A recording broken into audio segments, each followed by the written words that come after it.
We're outside the map, and today we're giving you golden tips you can't miss if you're planning a trip to Italy and want to eat well, like a local.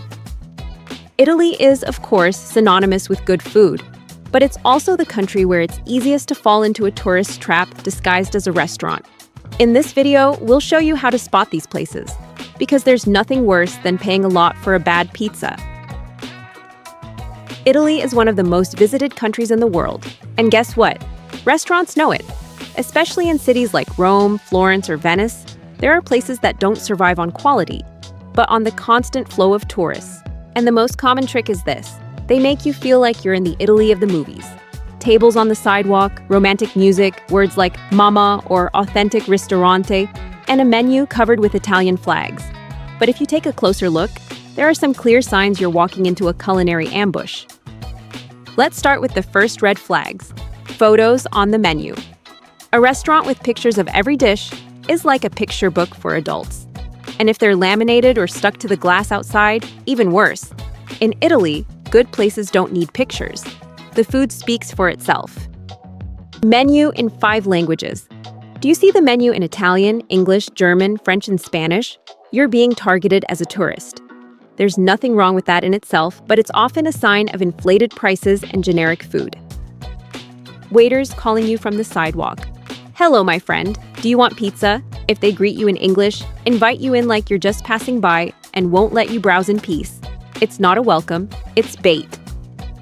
Too many options on the menu. If you see 12 kinds of pizza, 15 pastas, burgers, sushi, and frappe coffee, stop. A real Italian restaurant keeps it simple. Fewer dishes equals better quality. What Italians do and how you can copy them.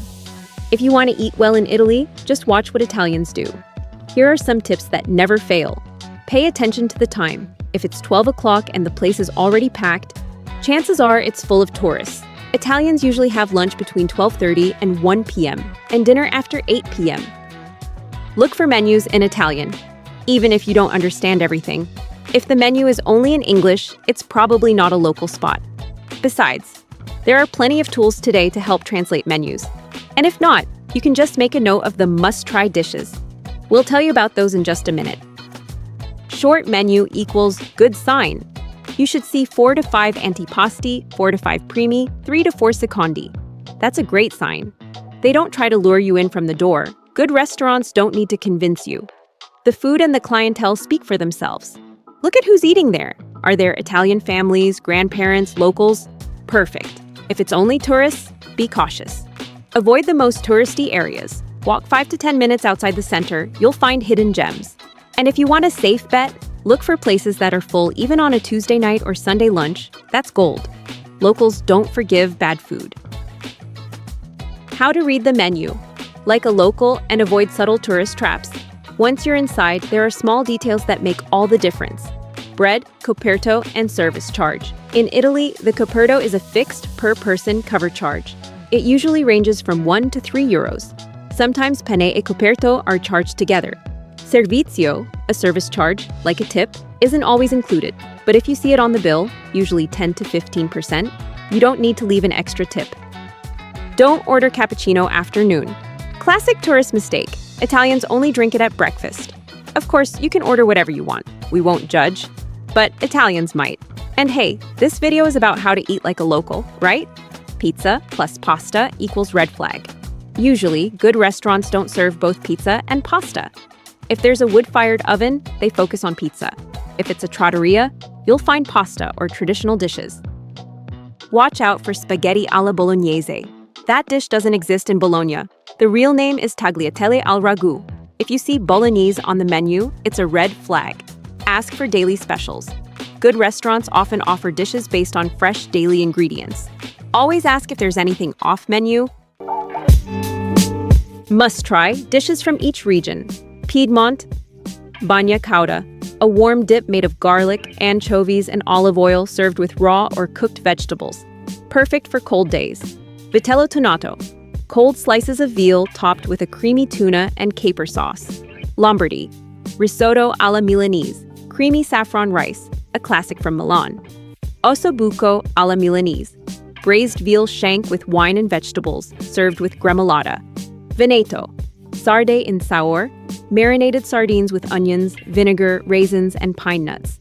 Bacala mantecato, salt cod whipped with olive oil into a smooth, creamy spread, perfect on crostini.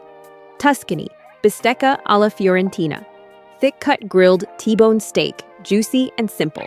Ribollita, hearty soup made with bread, beans, and vegetables, cooked twice, perfect for winter. Lazio, Rome, carbonara, pasta with egg yolk, pecorino, Romano cheese, and guanciale. No cream, no onion. Carciofi alla romana, artichokes stuffed with herbs and garlic, slowly cooked in olive oil. Emilia Romagna, Parmigiano Reggiano, aged hard cheese, savory and intense. Grated, shaved, or eaten as is, always loved. Mortadella di Bologna, fine pork cold cut with cubes of fat and sometimes pistachios. Very aromatic. Campagna, pizza, margherita, thin crust, San Marzano tomatoes, mozzarella, basil, and olive oil. The queen of pizzas, spaghetti alle vongole, pasta with clams, garlic, parsley, and a splash of white wine, simple and fresh. Puglia, orecchiette con cime di rapa, pasta with turnip greens, garlic, and anchovies, bitter and delicious. Sicily, arancini, fried rice balls filled with meat, cheese, or vegetables. The ultimate street food. Cannoli, crispy pastry tubes filled with sweet ricotta, sometimes with chocolate chips or candied fruit.